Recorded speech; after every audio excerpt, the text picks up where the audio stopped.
Hello YouTube. Quick update from me today. So my name is James. I'm over on Twitch as James Good Games, where I stream Storybook Brawl, and I obviously talk about the game, play the game, and now what I'm doing is I'm branching out into YouTube, where I'm going to start creating content to educate people, talk about my views on the game in its current form, discuss the meta, and sort of go over that type of content. So what I'm doing today is I'm going to do a little bit of a meta snapshot after the first couple of days of the patch, and I'm also going to do a bit of a meta prediction. So what I'm predicting for this patch, I'm going to summarize it right now before I go into an in-depth explanation, which will follow this intro. There are a few things I'm predicting. Number one, I'm predicting that mages are going to be even more powerful than they were before. Likely, I think mages are going to be the best thing to be doing in terms of having that first place equity. The second thing I think I'm predicting is going to happen is I'm predicting there's going to be a lot less buying of 4 drops through stage 4 this patch and a lot more focusing on 3 cost triples. The reason being is because the value of treasure map goes far up with the new Radiant Prism, which unbelievably breaks the game and takes the game to a whole new level of potential ceiling. And then 2 is because of the introduction of the new treasure called the Clock Tower. That treasure completely breaks the game. Getting that early, and I've done this in a few games experimenting with it, it is ridiculously strong. The third prediction is that some of the new hero changes are probably a little bit too strong and are probably going to dominate the meta. And part of that is to do with some of the interactions with, say, Snow Angel is just incredibly strong, and some of the new treasures make Wonder Waddle, which was already an absolute powerhouse in the right hands before this patch, makes it even stronger. I'll talk a little bit more about heroes and maybe a tier list in another video, but please enjoy. I'll dive in now to do a bit more of an in-depth analysis and talk about my thoughts in a bit more detail, and I do encourage the feedback and your ideas as well. If you've got different views on the patch, different predictions, how you think things are playing out, different ideas, please share them and we can contribute to this awesome community that is the Storybook Brawl community. So in the previous patch, what we saw was a lot of playing into monsters through the mid game. Friendly Spirit was incredibly powerful. Medusa, probably the most powerful card in the game. And part of the reason why these were so powerful is because Oni King was on 5. So one of the best things you could be doing through the mid game was buying Friendly Spirits, stacking your board with Friendly Spirits, maybe a Medusa in there, depending on how much health you've got. And then as soon as you hit stage 5, jamming that Oni King, because you get a huge amount of tempo for 5 gold. You're effectively getting a 6 cost treasure for 5 gold in Spear of Achilles. Now with Oni King moving to 6, it changes the way the mid game plays. It makes buying Friendly Spirits and Medusas through the mid game a little bit less appealing because you aren't able to convert them into a viable comp later without Oni King on 5 anymore.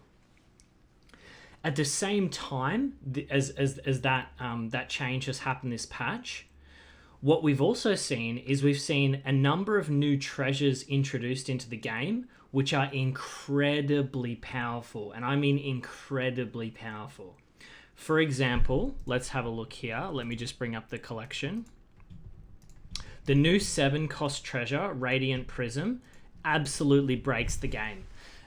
This treasure is... Initially, I did not realize how powerful it was until I had a conversation today with Jeebus, who is another Storybook Brawl streamer and a very good player of the game, a very experienced and very competitive player.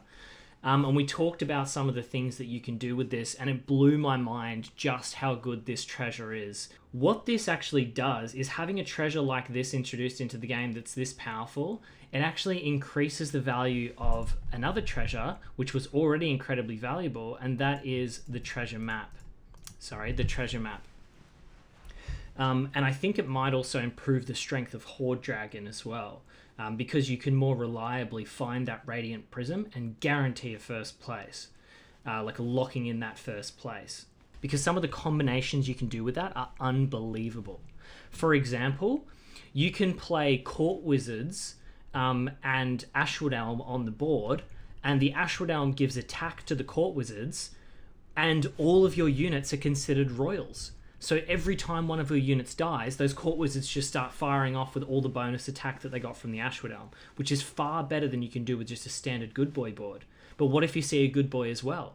Well, the Ashwood Elms buff the Good Boys, which also are buffing the Court Wizards. You got this multiplicative effect. Well, what if you don't see a Good Boy, but you find a Lordie? Well, the Lordies buff the Ashwood Elms first before the Ashwood Elms give the attack to all of the board. So the combinations with the Radiant Prism are unbelievably strong late game. And there are many interesting combinations that can actually be done with that too. So I've just talked about the value of Treasure Map has gone up because of Radiant Prism. But what we've also seen is the introduction of these new and improved Mage Treasures on 2. So this treasure here is unbelievably powerful for a 2-cost treasure, in my view. The reason being is because one of the best spells in the game is this one right here, Wormroot. You spend 2 gold to permanently gain +3/+3 on a monster. On a Medusa, this is unbelievably powerful. On Sirens, this is incredibly powerful. On an early Ogre Princess, this is also incredibly powerful. Or even a Shadow Assassin through stage 3. Getting +3/+3 for 2 gold is ridiculously good. Because you can't even buy a 2-cost character you can't even buy a 3/3 worth of stats 2-cost character for 2 gold. So this is better than any unit you can buy, but you don't have to take up a unit slot. You just add that amount of stats to an existing unit. Very powerful spell.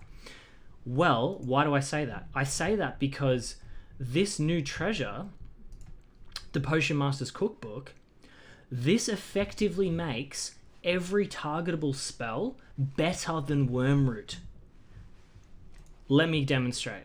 Let's just say you've got a few good units on the board and you've got a couple evil units on the board. You hit that off your early Cinderella. If you cast Sugar and Spice, this is now Wormroot for 1 gold. That is unbelievably powerful. For 1 gold, you permanently get +3/+3 on your board. Same for the Witch's Brew. You're spending 1 gold, so it's 50% of the price of the Wormroot for the same amount of stats, which is already ridiculous for 2 gold at that stage of the game. The new treasures on 2 are super powerful for mages, both the Great Library card and the one that we just looked at, the Potion Master's Book. Having your shop sell an extra spell is amazing as well, because this can allow you to take experience, find Mix-a-Whizzles into Kisses, find Masquerade Balls more commonly through stage 4. So it allows you to just jump ahead a curve in many ways that didn't exist before. And it really opens up the potential high rolls in the game. So I think these 2-cost treasures make, particularly this one here, make mages even better. So mages were already one of the best builds you could play last patch. And when I say mages, I mean Hatball Fork. The combination of those treasures is unbelievably powerful because there's no ceiling. You can, as long as the game goes, you can continue scaling forever. Faster than any other build can scale. One of the weaknesses of mages previously was that in order to hit the Hatball Fork, you generally have to see multiple 3-cost triples in order to find those treasures. And what that means is you're often actually still rolling gold through stage 4 to buy 3-cost pairs to triple them to find the Hatball Fork treasures. But in doing so, rolling for 3s when your opponents are actually buying Friendly Spirits, Sporkos, Medusas, like these powerful stage 4 cards, you're actually falling behind on tempo because they're adding these strong 4-cost units to the board while you're still buying 3s. And you're looking for pairs, so you're likely not actually upgrading your board every turn. Well, this treasure, it actually allows you to keep up during that stage of the game. Because while you're rolling for those triples, if you see one of these random, Sugar and Spice or Witch's Brew or Shard of the Ice Queen, you're effectively adding like permanent 3/3 stats to your board for 1 gold, which is super duper efficient stats. So instead of falling behind through stage 4, while your opponents are actually scaling up by adding these stronger units each turn, you're able to keep up because you're casting these spells utilizing this very, very, very powerful treasure. I think this is like I think this is probably the most powerful 2-cost treasure now, because of the amount of tempo it can give you through that earlier stage of the game while you're trying to find those hat ball pieces. Well, guess what else happened this patch? Not only did mages get better, but prioritizing 3-cost triples gets even better with this treasure. Now, this treasure, in my opinion, absolutely breaks the game. The Enchanted Clock Tower is just so busted for the game from a competitive perspective. Now, if your goal for the game is to give new players fun, memorable experiences, this treasure is amazing. Because most new players are going to play the game and they're just going to get 3rd or 5th or 6th or 7th, or they're just going to get 8th. They're going to get smashed because they don't know what they're doing. And currently, they're going to queue into people that have more experience in them. And so they're not going to know what comps to build. And it could be a pretty rough experience as a new player. But a treasure like this for a new player, they might be rolling, all the way up to stage 5, buying 3-cost units, not realizing that they need to be upgrading their board with 5s, and they might triple and find this clock tower. Well, they might triple, and then they might buy a 6-cost unit that they've never seen before, and all of a sudden they're beating all their opponents who are also newer players, and that could feel really fun and memorable and good for that newer player, because they're breaking the strength level of the game quite dramatically with this treasure. Getting 6 drops through stage 4 is ridiculously strong. But for the competitive side of the game, this treasure is terrible from a balance perspective because it totally breaks anything else you could be doing. Playing tempo is no longer going to be good enough. And what I think is going to happen now is mage treasures got improved.